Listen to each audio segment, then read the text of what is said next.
समय पहले की बात है। स्वर्णपुरी नामक एक भव्य राज्य था, जिसकी राजकुमारी सत्यभामा अपने साहस और सौंदर्य के लिए बहुत ही ज्यादा प्रसिद्ध थी। सत्यभामा केवल एक सुंदर राजकुमारी नहीं थी, वो एक युद्ध कला, नीति और ज्ञान में भी बहुत ही ज्यादा निपुण थी।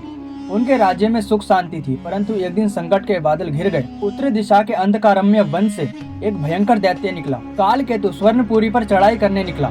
वो राज्य की संपत्ति लूटना चाहता था और प्रजा को अपना गुलाम बनाना चाहता था। राजा वृद्ध हो चुके थे और मंत्रीगण भयभीत थे। ऐसे में सत्यभामा ने स्वयं आगे बढ़कर राज्य की रक्षा के संकल्प लिया।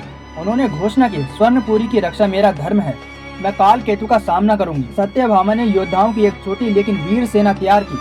साथ में उन्होंने अपने गुरुदेव से दिव्य अस्त्रों का आशीर्वाद प्राप्त किया। गुरुदेव ने उन्हें एक विशेष धनुष प्रदान किया, जिसे विजय वेला कहा जाता था। यह धनुष सत्य, साहस और प्रेम की शक्ति से चलता था। रात का समय था। चंद्रमा की हल्की रोशनी सत्यभामा अपनी सेना के साथ अंधकारावन की ओर बढ़ी। रास्ते में नदियां, दलदल और भयंकर जीवों का सामना करना पड़ा, लेकिन सत्यभामा के साहस के आगे सभी बाधाएं तिनके की तरफ बिखर गईं। अंत कालकेतु के गढ़ के सामने पहुंची। वहां एक विशाल लड़ाई हुई।